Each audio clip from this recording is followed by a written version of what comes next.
Welcome to the Student Hub Live. In this session, we're going to look at what, where and how do social workers write. And I'm joined by Maria Leedham. Now, Maria, you're a senior lecturer in Applied Linguistics and English Language from the School of Languages and Applied Linguistics. And you're working on some very exciting work as well as some module production.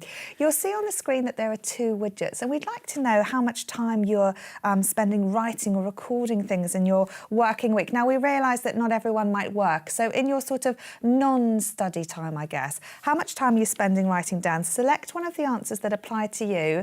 If you aren't in the Watch and Engage option, you can re-enter the Student Hub Live website, studenthub.kmi.open.ac.uk, and reconnect through the Watch and Engage. You put your student or your staff ID in there, and if you don't have one of those, you can create an Open University user account, which is free and very quick and easy to do, and then you can see and engage with the chat and also tell us what you think. So in addition to telling us how much time you're spending writing, we'd like to know whether you think it's a reasonable amount of time to spend on this activity. Yes, no, or maybe. Maria, these are the sorts of questions you're asking social workers. That's right, yeah. I'm working on a project called WISP, Writing in Social Work Practice, together with Teresa Lillis, who's the lead, and Alison Twiner, who's our research associate. And we're going out interviewing, we're close to 50 social workers and counting, and we're also observing them in their daily practice and collecting their texts. So we're going at it from various angles to look at the writing, yeah. You're also looking at student writing as well, aren't you? That's right. That was a sort of previous work I did. So I've kind of gone from looking at student writing to now sort of writing in an application, in practice, in a profession. Why isn't it important then to start looking at what, when and how people are writing and recording things? What sorts of findings can you have from that sort of research?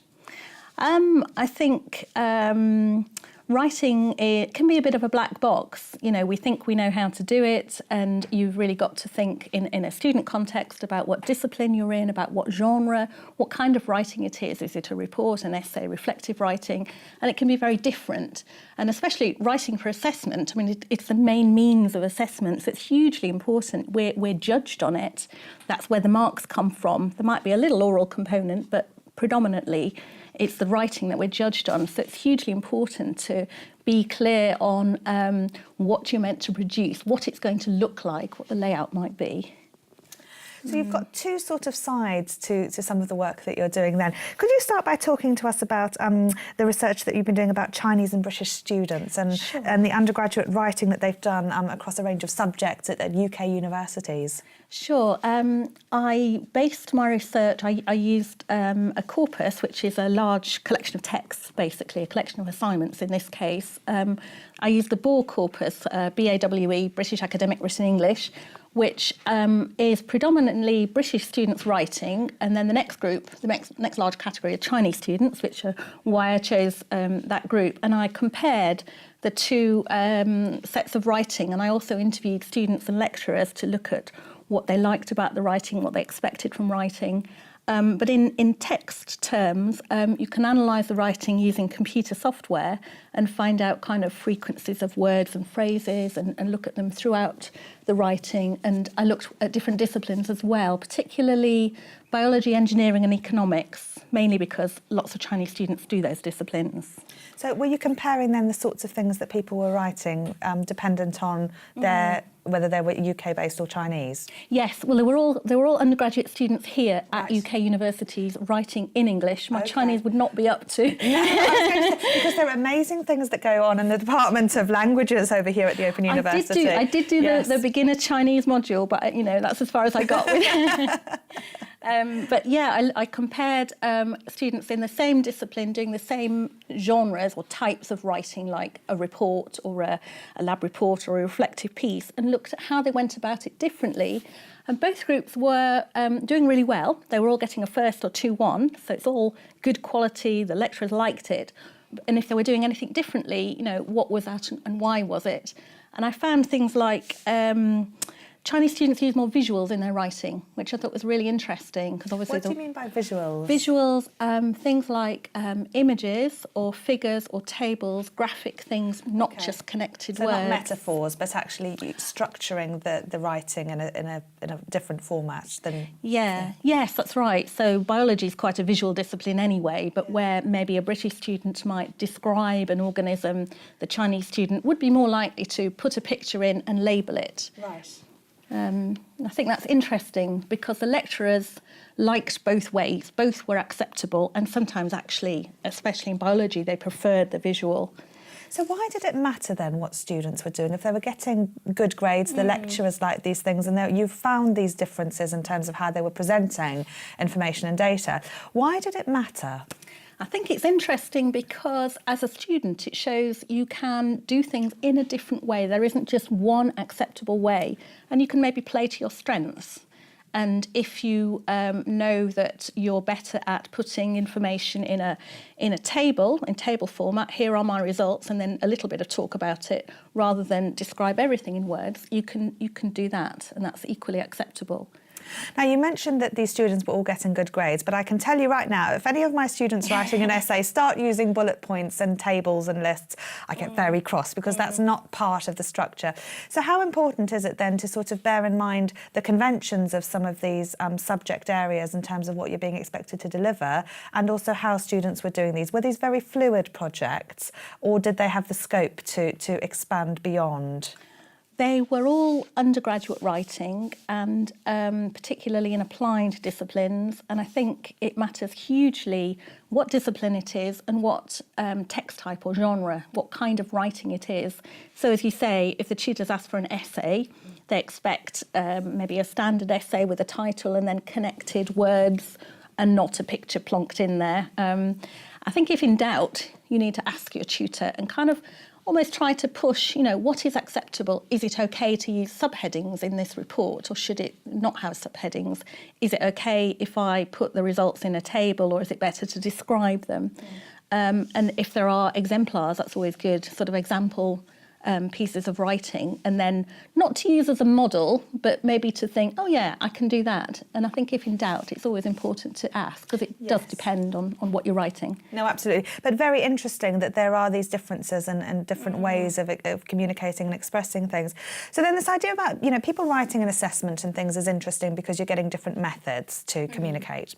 But your WISP work is all about understanding how people are recording data. And this, in a sense, has a much more applied nature, because you're trying to, I guess, make sense of something that's very dynamic, fluid, but where recording and writing is a fundamental part of the job of a social worker. And also having a sense of accuracy. We know that writing is always often laden with things going on. It's written from a perspective. So this is a very, very important piece of work, not only in terms of what's happening, but in terms of how you're applying something academically. So you mentioned before that this was something you were working on in conjunction with other people. Tell us a little bit about what you're doing, and also perhaps can you relate this to the widget questions that you've asked our audience about how much writing they're doing a week and whether they think that's reasonable or not? I shall try. So the project is quite a large funded project. So we've got Alison working on it full time for 2 years. It's a 2-year project, and Teresa and I doing as much as we can on it. And Teresa's the lead. So we're collecting a collection of 1 million words of social workers' writing, of all kinds of writing that they do. So they produce case notes and court reports, other assessment reports, and this all has to be cleared by the local authority, huge confidentiality issues, as you can imagine. And our aim is to see what social workers write, how much do they write, when do they write it, is it in the working day, is it at home, sometimes it's in the car because they're between visits. Often they're hot desking in an office, so the phone's ringing all the time, they're constantly interrupted. And we're trying to kind of look at that in context. So we are observing them for a week at a time, which is really, really interesting to do, to go on visits and to see social workers in action and how the writing is fragmented and broken up among other tasks, which I don't know if many students can identify with that, snatching 10 minutes, half an hour here and there between other things. Well, the group's very spread out because some of them are spending, like 40% are spending less than a quarter, 40% are spending between a half and 3/4, and then the rest in the middle. So some people are either writing a lot or not very much. Right, that's interesting. But it would be interesting to know how real that was, because if you asked me how much time I spend writing, I would probably say, 3/4 to the whole percentage of the week. But I bet you that I spend a lot of time talking and not really doing that. So it's an interesting thing in terms of the volume versus the perception of that volume, isn't it? Well, we've tried to get at that by we've observed 10 social workers for a week each across the project team. And so we can write down, on the phone while talking, 10:05, in a meeting, no writing. We can sort of log all that. And we've also got the social workers to keep a writing diary for 4 weeks where they note down all the texts that they're writing. So again, we can look at the time taken for those, where they write them, and how that structures their day. So we're trying to get at the difference there. But I agree it's quite difficult because the time might be interrupted where you turn and have a chat with a colleague and then you're back to your writing. So it's sort of writing, but there's a bit of talk as well. I mean, is what you're doing now writing? You made a few notes as you got the information. But you're mainly talking, and then if you're at your desk, you might be completely writing and researching. So it's how we categorise this age-old research thing about what we consider to be, a tick in the box in terms of what you're doing right now. So a difficult methodological question there.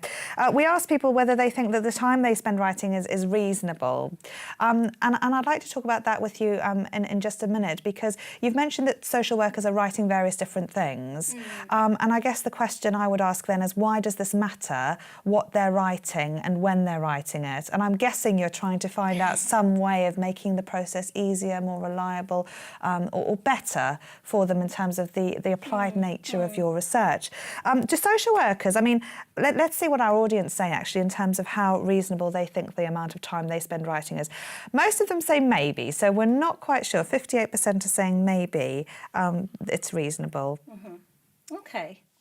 There's going to be a wide variety of slightly more yeses than nos there. Yeah. Well, that's kind of good, depending if people like writing. When I interviewed students about whether they enjoyed writing, I found it was a real Marmite question. They kind of either loved it or hated it, and some of them said it was like drawing teeth, it was painful, it was difficult, and others kind of really enjoy that creative act of getting their ideas down. Yeah. But in terms of work-based writing, it could be creative compiling something, or it could be kind of minute-taking, more recording things. For social workers, it's often putting case notes on the computer system and having to do it in a really systematic way. So every phone call that comes in, they've got to log. If it's not written down, it didn't happen.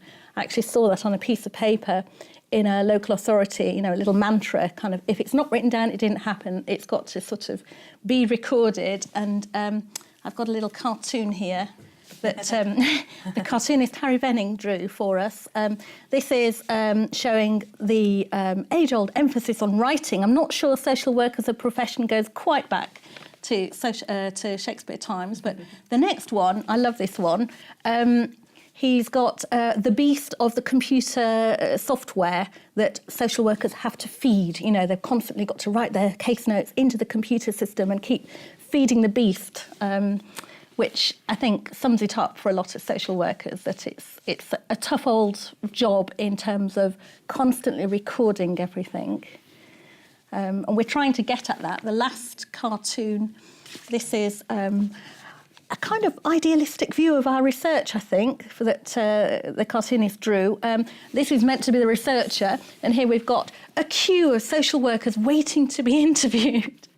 But actually we had to go out and persuade people that, they really wanted to take part in our project. Now, you're part way through the project, so you can't obviously tell us anything about the findings. But I wonder if you can tell us about some of the aims, so sort of almost going back to the start in terms of what you're hoping to do. So really about the applied nature of this and why you're doing it in the first place. Why is it so important? I think it's really important because it's kind of hidden. Nobody's really investigated this in such a comprehensive way before. People have done smaller studies, but writing is hugely important in the daily life of social workers. They estimate at least half, maybe 3/4 of their time is spent writing, but it's often quite hidden. So it's to uncover kind of exactly how much, to quantify how much time is spent writing, what kinds of writing are they doing, where are they doing it? So hot desking in the office with the phone ringing, in the car between appointments, or at home because they can't fit all the work in the working day. And to look at what counts as good quality case noting. It's a sort of quite hidden area, and when anything goes wrong, particularly in child protection and social workers, maybe jobs are on the line or they're vilified in the press, it's often about the recording. But how can they win? You can't possibly write down everything that you said in a conversation. There's no end to it. So I think it's very difficult, and it would be good to research that more, and hopefully we'll ease the way a little bit. That would be good. Now, as a university, obviously a lot of our academics are involved with research like this. So I'd like to ask you about the process of research. What are you enjoying most about this particular project and being a researcher? I think all researchers, university researchers, love it when teaching and research kind of come together. This synergy, this magical thing that research feeds into teaching. It's great. It's kind of kill two birds, isn't it? Getting it into a module.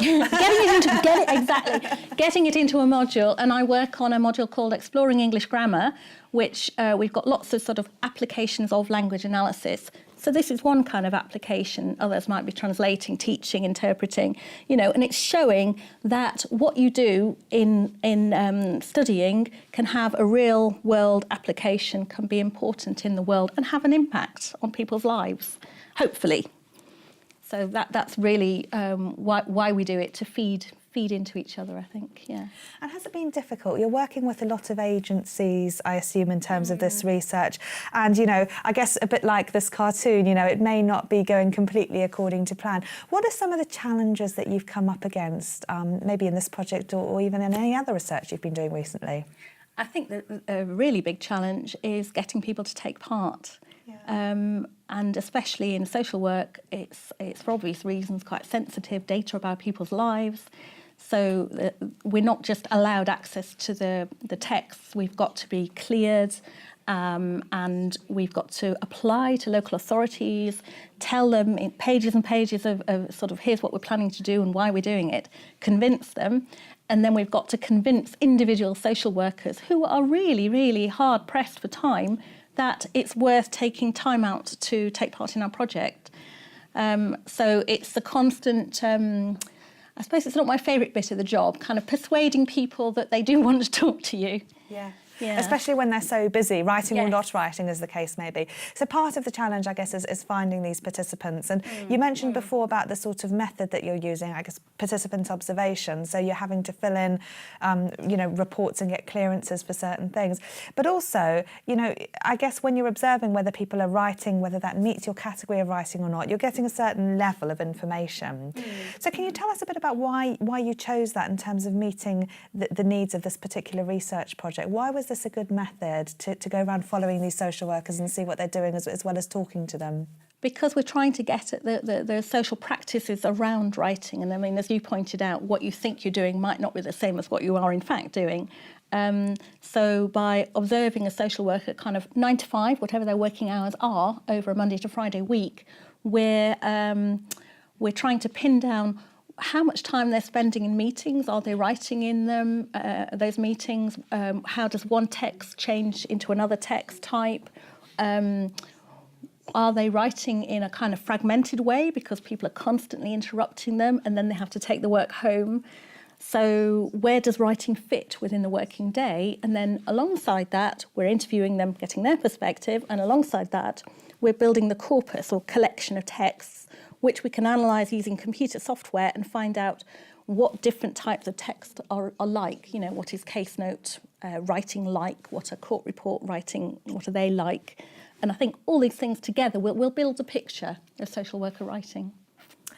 Wonderful. It sounds really, really exciting, and also with its challenges, and I guess very tiring because you're following people around. It must be very labour intensive. You know, if you are committed to a 9 to 5 workload with somebody, you know that there's a limit to what you can do. So where are you in terms of this project? How many years has it been ongoing for, from right through getting the clearance and the project funding, etc., to where you are now? And when will it finish? Well, we first applied for funding in, let me think, autumn of 2014. We heard about it early 2015, began the project in October 2015. So, and it's a 2-year project ending this October. So we're just over halfway, but we're still collecting data. And hopefully in the spring, maybe April, we'll turn more to analysis. But it's quite a long haul. And then at the end of the 2 years, we'll have huge amounts of data, and we'll have to keep finding the time to really do justice to it and analyse it and come up with findings. So you mentioned before a module that you're chairing. How do you fit all of this in with your day job? We do get research time, but yeah, it's often interrupted by teaching and vice versa. And I think I enjoy the mix of teaching and research. I think it's actually great working at the OU and having that mix. And we are largely able to plan our time around module meetings and so on, but we can plan our own time and try to make it work together. And I think particularly look for that magical synergy where things sort of work together, and you might be reading an article for research and think, oh, that would work with the master's unit I'm working on, and I can kind of make that link. And that's really good when that happens, because it all comes together. Yeah. Maria, thank you. That's been such an interesting insight into not only applied linguistics, but also some research, and so important as well, because I think so many students don't recognise that, you know, as a university, we are very active. Often people are, you know, not only writing and presenting module materials and sharing things, but are going off and doing these exciting things that have a real value to the community.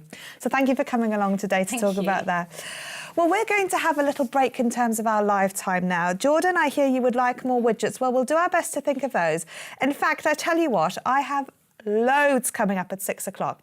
We're going to be doing a session all about what students think. So it's really important, in particular, if you like a lot of widgets, to vote on and tell us what you think, that you turn up to that session when we're back at 6 o'clock. For the evening, we've got, again, a really nice programme.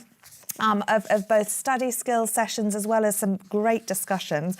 We're going to be talking about student feedback with Alison Green at 6 o'clock tonight.